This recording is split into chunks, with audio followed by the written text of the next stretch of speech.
బుధవారం ఉదయం YMR colony Anjaneya స్వామి గుడి వద్ద 3, 4, 5, 6 వార్డులకు సంబంధించి ఏర్పాటు చేసిన వైఎస్ఆర్ ఆసరా కార్యక్రమంలో పాల్గొని అక్కడే ఏర్పాటు చేసిన మెప్మా బజార్ను ప్రారంభించిన శాసనసభ్యులు రాచమల్లు శివప్రసాద్ రెడ్డి. ఈ కార్యక్రమం మున్సిపల్ చైర్పర్సన్ భీమునపల్లి లక్ష్మీదేవి నాగరాజు, వైఎస్ఆర్సీపీ రాష్ట్ర అదనపు కార్యదర్శి పోరెడ్డి నరసింహారెడ్డి, మున్సిపల్ కమిషనర్ వెంకట్రమణయ్య, వైఎస్ఆర్సీపీ మహిళా నాయకురాళ్లు, నాయకులు, లబ్ధిదారులు పాల్గొన్నారు.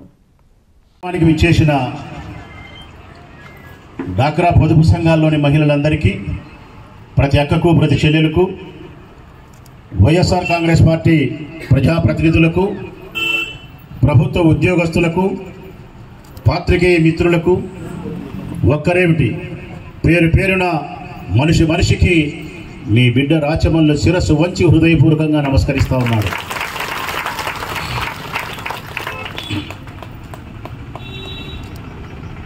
మొట్టమొదట పొదుపు సంఘాల్లోని మహిళలైనటువంటి మీ అందరికీ ప్రొద్దుటూరు నియోజకవర్గంలోని 54,000 మంది పొదుపు సంఘాల సభ్యురాలందరికీ 4వ విడత మీకు రావాల్సినటువంటి ముఖ్యమంత్రి గారు ఇచ్చిన మాట మేరకు మీకు రావాల్సినటువంటి డబ్బును అందుకుంటున్న సందర్భంలో నా హృదయపూర్వక శుభాకాంక్షలు మీ అందరికీ.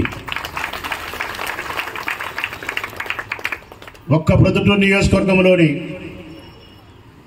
మన నియోజకవర్గంలోని నా అక్క చెల్లెమ్మలకు 50,000 మంది 54,000 సభ్యురాలు ఉన్నారు. అందులో 4,000 మంది ఇంకా పొదుపులో డబ్బులు తీసుకోలే. కొత్త వాళ్ళు 50,000 మంది డబ్బు తీసుకున్నారు. ఈ 50,000 మందికి అసలు 160 కోట్ల రూపాయలు, వారికి సంబంధించిన వడ్డీ 40 కోట్ల రూపాయలు, వెరసి 200 కోట్ల రూపాయలు మీకు చెల్లించినటువంటి గౌరవ రాష్ట్ర ముఖ్యమంత్రి జగన్మోహన్ రెడ్డి గారికి మీ అందరి వైపు నుంచి, నా వైపు నుంచి శిరస్సు వంచి వారికి హృదయపూర్వకంగా ధన్యవాదాలను, కృతజ్ఞతలను, నమస్కారాలు తెలియజేస్తా ఉన్నా మీ అందరి వైపు నుంచి. ఒక్క విషయాన్ని ఇక మీరు బాగా ఆలోచించాల్సి, నిర్ణయం తీసుకోవాల్సిన బాధ్యత ఆసన్నమైంది తల్లులారా. మరొక 2 మాసాలలో ఎన్నికలు జరగబోతా ఉన్నాయి. ఈ రాష్ట్రానికి మళ్ళీ ఎవరు ముఖ్యమంత్రి అని చెప్పి నిర్ణయం చేయాల్సిన బాధ్యత మీ అందరిపైన ఉంది. ఇక సమయం ఆసన్నమైతా ఉంది. మీరు నిర్ణయం తీసుకోవడానికి, ఓటు వేయడానికి. ఇక్కడే మీకు నేను విజ్ఞప్తి చేస్తా ఉన్నా, ఏ రాష్ట్రమైనా, ఏ రాష్ట్రంలో ప్రజలైనా, చిన్న పిల్లలైనా, వారి భవిష్యత్తు అయినా అందంగా ఉండాలన్నా, సంతోషంగా మనందరం ఉండాలన్నా, మౌలికమైనటువంటి వసతులు మనకు లభ్యం కావాలి అన్నా, పేదరిక నిర్మూలన జరగాలి అన్నా, వివక్షత లేకుండా అందరూ సమానంగా సంతృప్తికరంగా జీవించాలి అన్నా, ఏ ప్రభుత్వం అయితే అందుకు సహకరిస్తుందో, ఏ ప్రభుత్వం అయితే ప్రజలకు మేలు చేస్తుందో అట్టి ప్రభుత్వాన్ని ఏర్పాటు చేసుకోవాల్సిన బాధ్యత, అట్టి ప్రభుత్వానికి, రాజకీయ పార్టీకి ఓటు వేయాల్సిన బాధ్యత మీ అందరిపైన ఉంది తల్లి.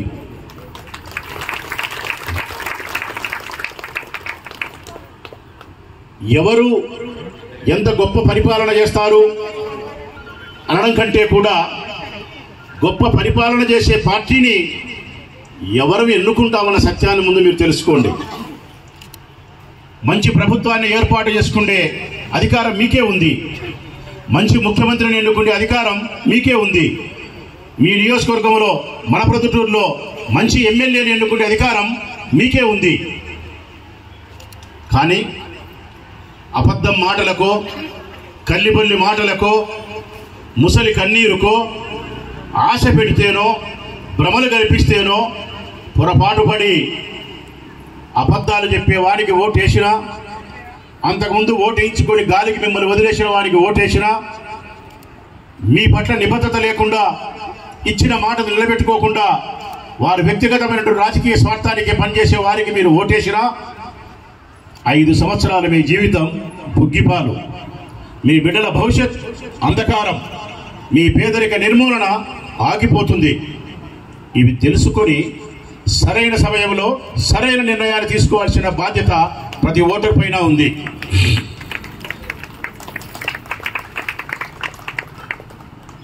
మాకెందుకు ఓటు వేయాలనో, చంద్రబాబు నాయుడుకి ఎందుకు ఓటు వేయకూడదో రెండూ చెప్పగలుగుతా. కానీ అందులో ఏది సత్యం ఏది అసత్యం అని చెప్పి ఆలోచించి నిర్ణయం తీసుకుంటే బాధ్యత మాత్రం మీకే ఉందమ్మా. ఇది బాగా అర్థం చేసుకోండి మీరందరూ కూడా. 2019 ఎన్నికల కంటే ముందు జగన్మోహన్ రెడ్డి గారు ఎన్నికల ప్రచారంలో భాగంగా మీ అందరికీ మాట ఇచ్చినాడు. ఆయన ఇచ్చిన మాట నిలబెట్టుకున్నాడా, నిలబెట్టుకోలేదా? ఆయన అధికారంలోకి వచ్చిన తర్వాత మీకు, మీ కుటుంబాలకు, మీ బిడ్డలకు మేలు జరిగిందా, జరగలేదా? ఈ విషయాన్ని మీరు ఆలోచించాలి. ఆయన మేలు చేసి ఉంటే, మీ బిడ్డలకు మేలు జరిగి ఉంటే, మీ కుటుంబాలకు మేలు చేసి ఉంటే, ఇచ్చిన మాట మీ కొరకు నిలబెట్టుకుని ఉంటే, మీరు జగన్మోహన్ రెడ్డి గారిని విశ్వసించి ఆయన నాయకత్వాన్ని బలపరచాల్సినటువంటి బాధ్యత మీ అందరిపైన ఉందమ్మా. ఒకవేళ మేము మాట తప్పి ఉంటే, మా నాయకుడు జగన్మోహన్ రెడ్డి గారు కానీ, నేను కానీ మీకు ఇచ్చిన మాట తప్పి ఉంటే, మిమ్మల్ని గాలి వదిలేసి ఉంటే, ఏ ప్రయోజనము మీకు చేయకపోతే, మా వలన మీకు నష్టమే జరిగి ఉంటే మమ్మల్ని తిరస్కరించండి తల్లి, బాధ లేదు. మాకు ఓటు వేయకపోయినా బాధపడం మీ ఇష్టం. అయితే వ్యత్యాసాన్ని గమనించమని కోరుతా ఉన్నా, సత్యాన్ని గ్రహించమని కోరుతా ఉన్నా, ధర్మం వైపే నిలబడమని కోరుతా ఉన్నా, మంచి చేసిన రాజకీయ పార్టీకే, మంచి చేసిన నాయకునికే ఓటేయమని చెప్తా ఉన్నా. ఎన్నికల కంటే ముందు మేమిచ్చిన మాట, జగన్మోహన్ రెడ్డి గారు మీకు ఇచ్చిన వాగ్దానం మొట్టమొదటిది, ఈ రాష్ట్రంలో ఉండబడిన పొదుపు సంఘాల్లోని మహిళల యొక్క బాకీ 2019 ఏప్రిల్ 14వ తారీఖున, ఏప్రిల్ 11వ తారీఖు నాటికి ఈ రాష్ట్రంలోని పొదుపు సంఘాల మహిళల యొక్క రుణం ఎంతైతే ఉందో ఆ బాకీ అంతా నేనే 4 విడతలుగా చెల్లిస్తాను. వారి రుణాలకు సంబంధించిన వడ్డీ ఏవైతే వార్డు వాలంటీర్లే మీ ఇంటి దగ్గరకు వచ్చి అప్లై చేస్తున్నారు, కంప్యూటర్లో అప్లోడ్ చేస్తా ఉన్నారు, 6 నెలలకు పెన్షన్ తెచ్చి ఇస్తా ఉన్నారు. అర్హత కలిగిన ప్రతి అవ్వకు తాతకు ఈ ప్రభుత్వంలో పెన్షన్ వస్తా ఉంది. నిజమా అబద్ధమా? ఇంకొకటి కూడా చెప్తా, పెన్షన్లోనే చంద్రబాబు నాయుడు ప్రభుత్వంలో పెన్షన్ మీరు తీసుకోవాలంటే అవ్వైనా, తాత అయినా, చెల్లెలైనా, దివ్యాంగుడైనా 1, 2, 3, 4, 5 తారీఖు గ్యారెంటీ లేదు. ఏదో ఒక తారీఖు, అది కూడా ఏ బడిలోనో గుడిలోనో, దూరం అయితే ఆటోగా 50 రూపాయలు ఇచ్చి పోవాలా, దగ్గర దాపు అయితే కాళ్ళు ఇడ్చుకుంటూ పోవాలా, పోయి ఆ బల్లో గుల్లో పుస్తకం పెట్టాలా క్యూలో. పైన షామియానా ఇట్లా ఉండదు, బాత్రూమ్ ఉండదు, నీళ్లు ఉండవు, బువ్వ ఉండదు. కూర్చోబెట్టి మధ్యాహ్నం 1 గంట 2, 3 అవుతుంది. షుగర్ పేషెంట్ ఉంటాడు, ఆకలి అవుతుంది, అవ్వకి బాత్రూమ్ అవ్వాలంటే ఉండదు. ఆడపిల్లలు వయసోళ్ళు ఉంటారు. తీరా 2 అయినాక, 1 గంట అయినాక, 3 అయినాక నీ ఏలుగుర్తులు వల్ల రేపు రాపో మాపు రాపో అన్నారే తప్ప మీకు పెన్షన్ ఇవ్వలేదు. ఈరోజు జగన్మోహన్ రెడ్డి గారు వచ్చిన తర్వాత పెన్షన్ కోసం యా బడికి అవసరం లేదు, యా గుడికి అవసరం లేదు, ఎవరి కాళ్ళు పట్టుకోవాల్సిన అవసరం లేదు, మధ్యాహ్నం 1 గంట వరకు ఉండాల్సిన అవసరం లేదు. సూర్యుడు ఉదయించక తలికే, తెల్లవారి 6 కాక తలికే మీ వాలంటీర్ మనవడో మనవరాలు వచ్చి తలుపు తట్టి అవ్వా అవ్వా అని పిలిచి, తాత అని పిలిచి నీ మంచం దగ్గరికి తెచ్చి నీ దిండు కింద లెక్క పెట్టి 3000 పోతా ఉండే పరిస్థితి ఈ ప్రభుత్వమే కదమ్మా చేసింది. మరి జగనన్న ఓటేద్దామా, పనికిమాల చంద్రన్న ఓటేద్దామా? ఎంతలో మీరే చెప్పాలా గట్టిగా. ఇంకొకటి చెప్తా, జగన్ ఇచ్చిన వాగ్దానం, చేనేతలు ఎవరైతే ఉండారో వారి సాంప్రదాయాన్ని, వారి సంస్కృతిని బతికించడానికి చేనేతలు మగ్గం నేస్తే అది మన భారతీయ సంస్కృతి. అగ్గిపిట్టలో దాచగలిగిన చీరని నేసినారు మన నేతన్నలు. ఆశ్చర్యం, చీరను అగ్గిపిట్టలో బంధించగలిగినారు అంటే అంత కళా నైపుణ్యాన్ని ప్రదర్శించగలిగిన శక్తి మన నేతన్నలకు ఉంది. మన అదృష్టం కొద్దీ ఆ నేతన్నల ఆడబిడ్డే మన భీమునపల్లి లక్ష్మీదేవి గారు కూడా మున్సిపల్ చైర్మన్. కానీ రాను రాను నేతన్నలకు బ్రతకడానికే బ్రతుకు తెరువుకే బరువై మగ్గం నేసిన దాని వల్ల వాళ్ళకు బువ్వ గడసక ఒక్కొక్కరుగా నేత వృత్తిని వదిలేసి అంగళ్లకు గుమస్తాలుగానో లేకుంటే మరే ఇతర వ్యాపకాల్లోకి పోతా ఉంటే వారి స్థితిని గమనించినటువంటి ముఖ్యమంత్రి జగన్మోహన్ రెడ్డి గారు మగ్గం నెయ్యండి, నేతన్నలను బతికించండి, నేతన్న వృత్తిని బ్రతికించండి, మీరు ప్రతి సంవత్సరం మీకు 24,000 రూపాయలు ఉచితంగా ఇస్తా మగ్గం నేస్తా అని చెప్పి మగ్గం నేసే నేతన్నను బతికించినాడు. నేతన్న ద్వారా ఆ సంస్కృతిని బతికించగలిగిన ఘనత జగన్మోహన్ రెడ్డికే. ఈరోజు వీళ్ళ బాటలోనే తీసుకుంటున్నారు చాలామంది చేనేతలు. ఇంకొక మాట కూడా చెప్పగలుగుతా ఆయన చేసిన మంచి విషయాలలో. ఆరోగ్యశ్రీ ఏముంది నాయన, అంతకుముందు చంద్రన్న ఉన్నప్పుడు ఉన్నది, రాజశేఖరుడు ఉన్నప్పుడు ఉన్నది, జగన్మోహన్ రెడ్డి వచ్చినప్పుడు ఉంది కదా అని మీరు ఎవరైనా అనుకుంటా ఉంటే వారి కోసం నా ఈ సమాధానం. ఆరోగ్యశ్రీ పథకాన్ని ప్రవేశపెట్టింది, ఆరోగ్యశ్రీ పథకాన్ని కనిపెట్టింది రాజశేఖర రెడ్డి అమ్మ. ఈ రాష్ట్రంలో ఒక 15 సంవత్సరాలు వెనక్కి పోతే 2004 కంటే ముందు చూస్తే ఈ ఆరోగ్యశ్రీ పథకం లేదు. మన కుటుంబాలలో ఎవరికి గుండె జబ్బు వచ్చినా, ఎవరికి ఏ ప్రమాదం కలిగినా ఆనాడు 1,00,000, 1,50,000, 2 లక్షలే. గుండెకు బైపాస్ సర్జరీ చేయాలంటే, స్టంట్ వేయాలంటే 50,000, 70,000, 1,00,000 రూపాయలు.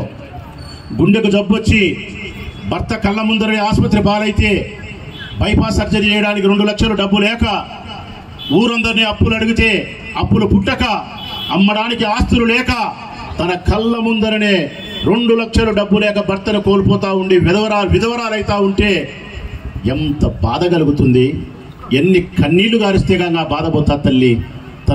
ఒక స్త్రీ తన భర్తను 2 లక్షలు లేక పోగొట్టుకుంటే, ఒక తల్లి తండ్రి 2 లక్షలు లేక బిడ్డను పోగొట్టుకుంటే, ఒక కొడుకు ఒక నాయన్ను 2 లక్షలు లేక మనిషిని పోగొట్టుకుంటే ఎంత బాధ అనిపిస్తుంది. ఆ బాధ మీరందరూ అనుభవించిన వాళ్ళే, నేను అనుభవించిన వాడినే. అది గమనించిన రాజశేఖర రెడ్డి ఆరోగ్యశ్రీ పథకాన్ని ప్రవేశపెట్టి ఈ రాష్ట్రంలో ఆరోగ్యశ్రీ కార్డు పేదవాళ్ళకి ఇచ్చి హైదరాబాద్లో కార్పొరేట్ హాస్పిటల్లో మీరు వైద్యం చేయించుకుంటే 5 లక్షల వరకు మీ కుటుంబానికి ఉచితంగా ఆరోగ్యశ్రీ కార్డు ఇచ్చినాడు రాజశేఖర రెడ్డి. సంతోషం. తర్వాత ఆయన మరణించినాడు. రోసయ్య, కిరణ్ కుమార్ రెడ్డి, చంద్రబాబు నాయుడు అందరూ పరిపాలన చేసినారు. ఏమీ మార్పు లేదు. అదే 5 లక్షల కార్డు, అదే 1055 జబ్బులు. ఆరోగ్యశ్రీలో ఉండేది 1055 జబ్బులు. ఈ 1055 జబ్బులు వస్తే 5 లక్షల రూపాయల వరకు మీ కుటుంబానికి, అది హైదరాబాద్ హాస్పిటల్లో. జగన్మోహన్ రెడ్డి గారు వచ్చిన తర్వాత ఈ 1055 జబ్బులు కాకుండా మరే జబ్బు వేరేది వస్తే ఈ పేదవాళ్ళ పరిస్థితి ఎట్లా అని ఆలోచన చేసినాడు. అప్పుడెక్కడికి పోవాలో వీళ్ళు, ఆ పరిస్థితి ఉండకూడదని చెప్పి 1055 జబ్బులుండే ఆరోగ్యశ్రీ కార్డులేకి 3,555 జబ్బులు చేర్చిన ఘనత జగన్మోహన్ రెడ్డిదేనమ్మా. ఇంకొక మార్పు చేసినాడు. సంవత్సరానికి 5 లక్షలు వాళ్ళ నాయన ఇచ్చినేది, సంవత్సరానికి 5 లక్షలు మీ కుటుంబానికి. జగనన్న ఈ సంవత్సరం నుంచి మీకు కార్డు ఇచ్చినాడు. సంవత్సరానికి మీ కుటుంబంలో 4, 5 మంది కుటుంబ సభ్యులు ఉంటే ఆ ఆరోగ్యశ్రీ కార్డు ద్వారా సంవత్సరం వరకు, సంవత్సరానికి ఒక్కసారి మాత్రమే, మళ్ళీ సంవత్సరం వేరేది, 25 లక్షలు ఇచ్చినాడు ఆరోగ్యశ్రీ కార్డుకు. ఒక సంవత్సరానికి 25 లక్షలు అయిపోతే మళ్ళీ 25 లక్షలు రెండో సంవత్సరం. 5 సంవత్సరాలకు 1,25,00,000 రూపాయల వరకు మీ కుటుంబానికి ఉపయోగించుకునే అవకాశం జగనన్న ఇచ్చినాడు. మరి ఆ ఆరోగ్యశ్రీకి ఈ ఆరోగ్యశ్రీ కార్డుకు భేదం ఉందంటారా లేదంటారా? ఉందా లేదమ్మా? ఇంకొకటి చెప్తా. చంద్రబాబు నాయుడు ప్రభుత్వం ఉన్నప్పుడు ఈ రాష్ట్రంలో నిరుపేదలకు ఇల్లు కట్టిస్తానని చెప్పినాడు. అప్లై చేసుకోమన్నారు, అప్లై చేసుకున్నారు. 5,000, 6,000, 7,000 టిట్కో ఇల్లు అన్నారు, మొదలుపెట్టారు. స్థలం లేదు, ఇల్లు లేదు, ఏమీ లేదు. కాలం అయిపోయింది. మేము నిరుపేదలకు ఇల్లు కట్టిస్తామని చెప్పినాం, అర్హత కలిగిన ప్రతి పేదరాలకు ఇంటి స్థలం ఇస్తామని చెప్పినాం. జగనన్న ఇచ్చిన మాట ప్రకారం 24,000 మందికి ఈ చేతులతోనే ప్రొద్దుటూరు నియోజకవర్గంలో ఇల్లు పట్టాలు ఇచ్చినాం తల్లి. 24,000.